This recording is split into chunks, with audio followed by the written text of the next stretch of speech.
tardes, estamos en un nuevo programa de confluencias culturales que presenta la Galería Bicentenario y el Hotel Sevilla. Ahora estamos con Edgar Medina para hablar sobre el tema de políticas públicas que deben tomar tanto el gobierno nacional como el regional y el municipal. Edgar, bienvenido, buen día. Buenos días, ¿cómo está Pepe? ¿Qué tal? Al parecer la cultura es la cenicienta de todos los gobiernos, ¿no? Nunca se han hecho políticas públicas y si se han hecho no se han aplicado, ni siquiera reglamentado, ¿no? Sí, lamentablemente es así. Y no solo acá, ¿no? En muchos sitios la cultura no es valorada necesariamente, no es traducida en políticas públicas y tampoco no es pues financiada adecuadamente a fin de poder implementar. Si hubiese alguna política pública que realmente pues interesa y vale la pena implementarla. Claro. Ahora, hay cosas que no necesitan gran inversión, ¿no? Porque los artistas están ahí, están produciendo a pesar de que el Estado no les da ninguna atención. Claro. No, y está la misma ciudadanía, ¿no? Porque el derecho fundamental que se tiene en cuanto a políticas públicas es el derecho a la identidad, ¿no? Cultural. Entonces, eso no está por qué el Estado ejecutarlo a través de planes, sino se requiere desarrollar la capacidad de la comunidad para que sea la comunidad quienes pues asienten su identidad cultural, ¿no? Lo que se necesita, por supuesto, es el espacio debido, los recursos pues adecuados y además la asistencia técnica, ¿no? Que puede requerir la comunidad. Pero el desarrollo de la propia identidad es uno de los derechos básicos que se tiene y que lamentablemente pues por una u otra razón en este país multicultural no se puede dar debidamente y se sigue, ¿no? Conculcando derechos individuales de grupos minoritarios, de comunidades enteras, ¿no? que reclaman ser incluidas en la comunidad. Sí, poco lo que pasó en Lima, ¿no? Con los chipivos, que es un grupo muy pequeño. Lima ya no es de los limeños, pues no es un crisol de nacionalidades nacionales y extranjeras, ¿no? Que reclaman poder manifestarse, ¿no? Ya, y es que aún no vemos la diversidad cultural como una fortaleza, ¿no? Pues es una de las taras que arrastramos desde épocas muy antiguas, pero la diversidad siempre se ha visto como una debilidad. Recordemos de que han habido épocas, y no muy antiguas, solo el siglo pasado, ¿no? Hitler quería eliminar, ¿no? Grupos culturales porque simplemente los veían como defectuosos o débiles o pues, perjuiciosos, ¿no? en nuestra sociedad. En ese sentido aún tenemos mucho que trabajar. Y hay que reconocer, porque cada cultura trae cosas positivas, trae aportes, ¿no? al conjunto de la mezcolanza de la sociedad. Y entonces el día que veamos de esa manera y veamos a las minorías como grupos tan igual como el resto, ¿no? El grupo central, entonces podamos quizás desarrollar políticas que sean más inclusivas, pero más respetuosas y que conlleven, ¿no? A forjar una identidad más sólida. Claro, pero no solo en Alemania, ¿no? A principios del siglo pasado, hace 100 años casi exactamente, Clemente Palma presenta su tesis, ¿no? Que se llama La solución a los problemas nacionales.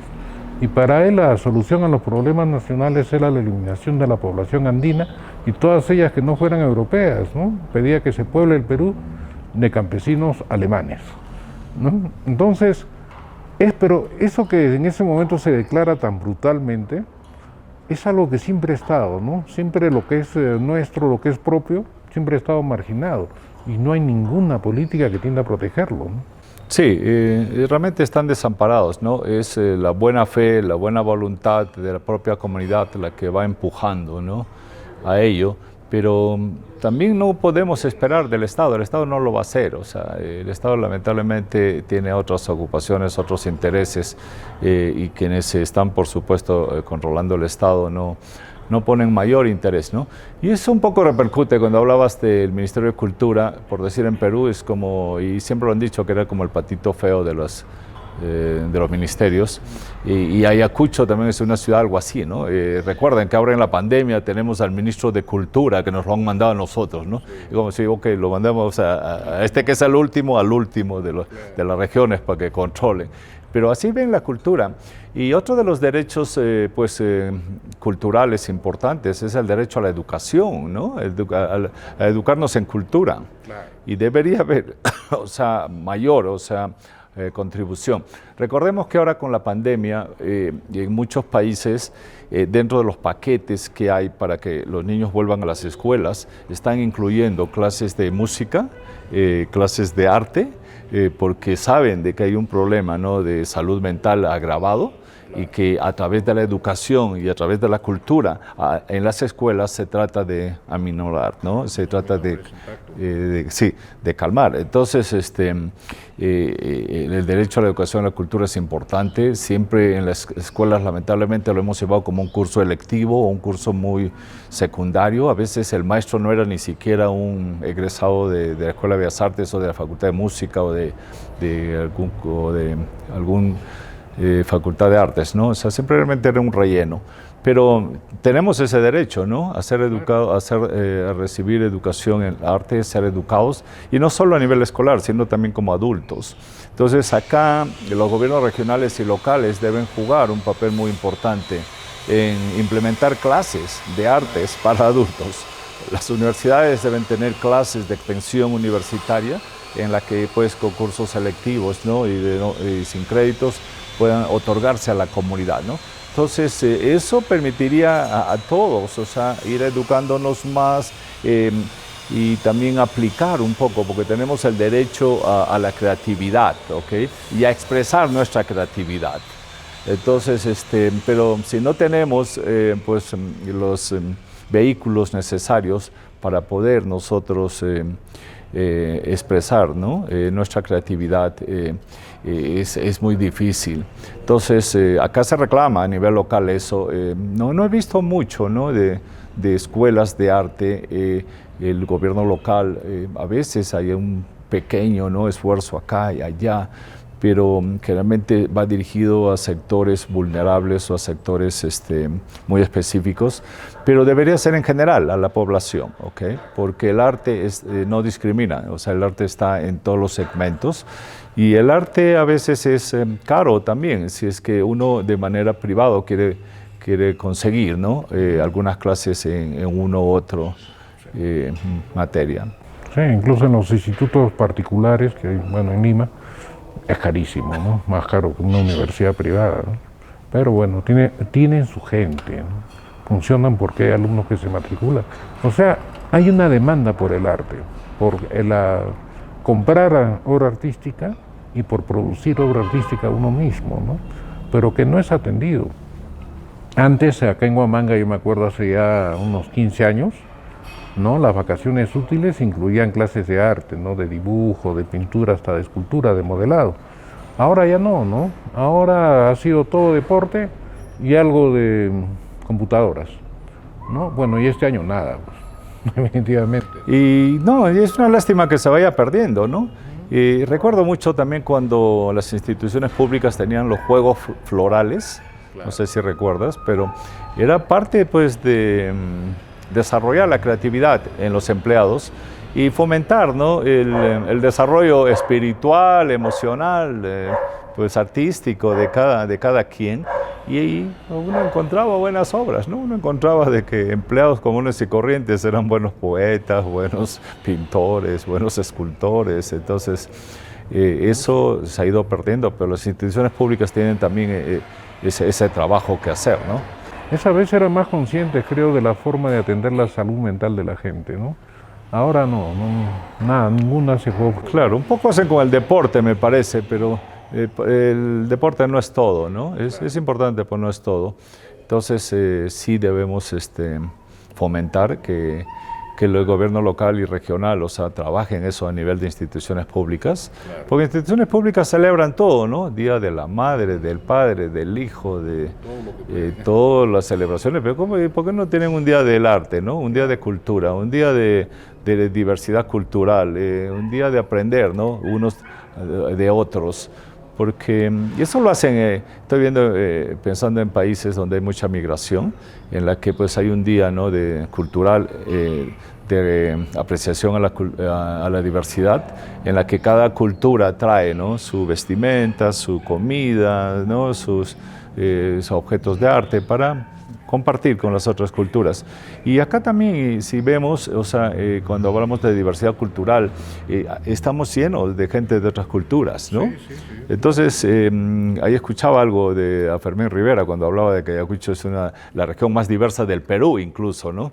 Porque acá teníamos gente de todas las etnias que vinieron de época de época de los incas, luego en la colonia se asentaron, se consolidaron, ¿no?, en su asentamiento, y posteriormente con la reapertura de la universidad también llega gente de muchas culturas. Entonces, si tenemos aymaras, si tenemos quechuas, ¿no?, si tenemos chancas, si tenemos gente del norte, de la costa, pero además tenemos gente pues con con el mestizaje y con las nuevas inmigraciones, o sea, ¿quién está un poquito trabajando en ello? Pero eso es en el aspecto racial y cultural, pero también tenemos pues grupos otros diversos, ¿no? Grupos religiosos, ya no somos solo católicos, ahora hay mucha diversidad de religiones. ¿Y quién hace un esfuerzo de escuchar, ¿no?, de apreciar, de aprender de ellos? Tenemos también en el aspecto de preferencia sexual, de inmigración, pues de religioso, lo dije. Entonces hay distintos grupos, distintas comunidades que se han asentado, y es importante, o sea, ver como un aspecto de fortaleza todo esto y trabajar en que todos nosotros nos eduquemos y enriquezcamos, ¿no?, toda esta diversidad. Sí, ahora tú hablabas de un día que hacen en diversas ciudades donde cada comunidad expresa su identidad a través del arte, ¿no? Que son eventos que son fundamentalmente de integración, ¿no?, más que de diversidad, de integrar toda esa diversidad, ¿no? Porque lo primero es conocernos, pues. Así es. Y mientras lo hagamos antes es mejor, claro. ¿Ok? Porque el miedo es lo que nos impide, ¿no?, integrarnos. El miedo es el que conlleva el conflicto, y el miedo es el que permite no consolidar una sociedad, ¿ok? Ni forjar o reforjar la identidad nuestra.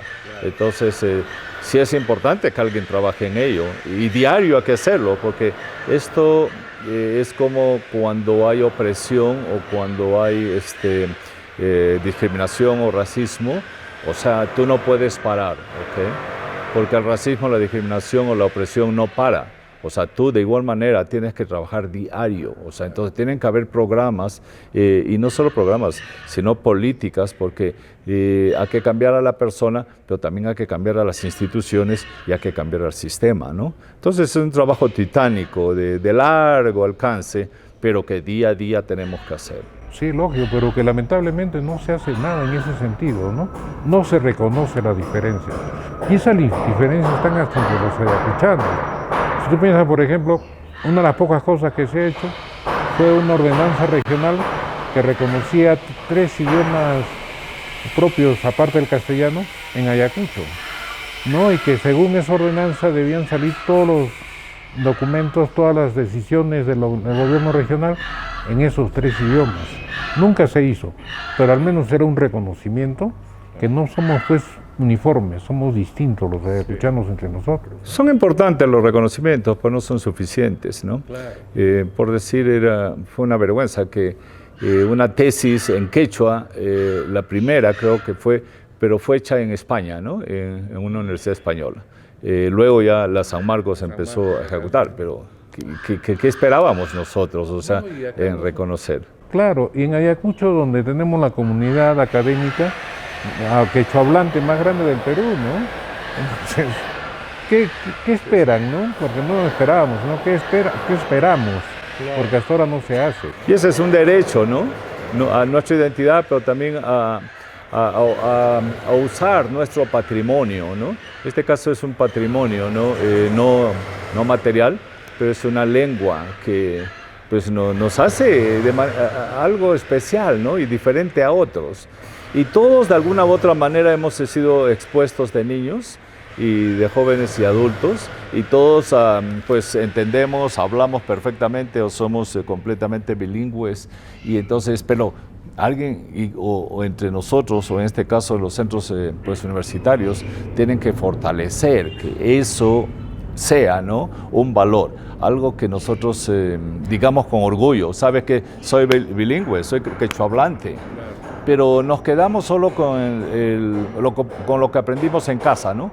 Algunos aprendimos más, algunos aprendimos menos, y ahí quedamos con el quechua como lengua nativa, como lengua no pilar de nuestra identidad. Entonces sí es importante que no solo los centros educativos, pero el gobierno, ¿no? Yo no sé, o sea, yo en muchos casos he querido perfeccionar mi quechua y ya no he tenido oportunidad, ¿no? Porque siempre uno tiene que buscar un profesor particular, ¿no? Claro. Alguien que te asesore, te ayude, y más lo hacen como amigos porque pues nadie tiene mayor tiempo para otras ocupaciones fuera de las que ya están. Pero de manera estructurada no he visto que hayan las escuelas de idiomas acá, ¿no? Sobre todo el quechua. Pero claro, el aymara es otra lengua mayor, ¿no? También es oficial acá, ¿eh? Claro, sí, sí. Pero hay otras lenguas, ¿no? Amazónicas que son bastante... Y posiblemente ya se abren en la ciudad, ¿no? Ahora con tanta diversidad en Huamanga, posiblemente uno esté encontrando otras lenguas también que son habladas a diario acá. Y realmente acá no solamente los que vienen de otras regiones o incluso de otros países a quedarse, sino también de los propios ayacuchanos, ¿no? Tenemos minorías aymara, maxihuengas, que no se expresan, no se sienten, ¿no? ¿Qué hacer, no? ¿Cómo hacer? Porque gran parte de la forma de integrarnos es conociéndonos primero, sabiendo qué queremos y cómo lo planteamos, y eso está en el arte de cada una de estas comunidades. ¿Qué política deberían dar los gobiernos nacionales y, en este caso, regionales y municipales, ¿no? Sí, hay un derecho, ¿no?, que es el de la expresión cultural.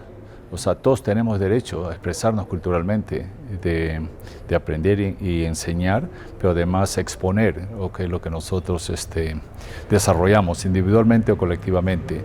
Entonces, habiendo tanta diversidad y habiendo tanta cosa, que realmente tanta expresión cultural y de arte interesante, se tiene que fomentar, ¿no?, programas culturales y programas de arte que permitan perfeccionar eso en el tiempo, aplicar nuevas técnicas, introducirse en la tecnología, pero al mismo tiempo también que puedan usarlo como un medio e instrumento económico para la sobrevivencia, ¿no?, de estas comunidades. A través de los distintos medios de cooperación internacional, o a veces que son los que más empeño ponen, porque a falta de municipios o de gobierno regional se han logrado sacar adelante muchas comunidades, ¿no?, en el África, en el Asia o en el Oriente Medio. Entonces se tiene que trabajar a ese nivel acá en la provincia de Huamanga, porque hay mucho, ¿no? Yo he visto los telares de Santana, son hermosos, trabajos de repujado de cuero que son excelentes, las tablas de Sarwa que son pues maravillosas, y así cada comunidad tiene algo que aportar y contribuir. Entonces necesitamos, o sea, por un lado, o sea, ejercer ese derecho a la expresión cultural, pero por el otro lado también ejercer los derechos de cooperación cultural.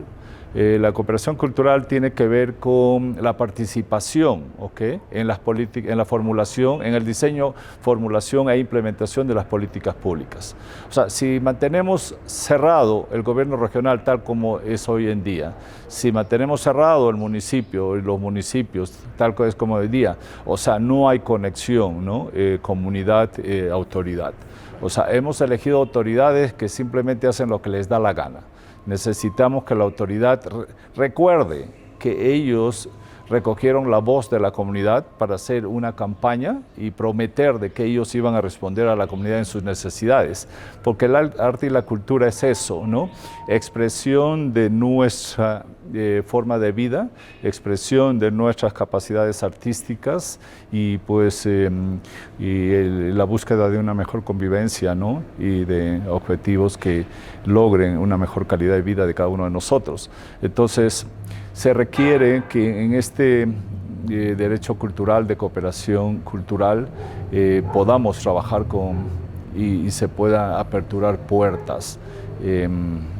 Para mí siempre ha sido algo muy difícil convencer, ¿no?, al gobierno local o al gobierno regional que realmente abran las puertas, o sea, tengan un gobierno de puertas abiertas. Las normas, cuando son conversadas, cuando son elaboradas participativamente, no tienen rechazo, por lo tanto no necesitas imponerla, la gente lo sigue porque es su necesidad que está cumpliendo.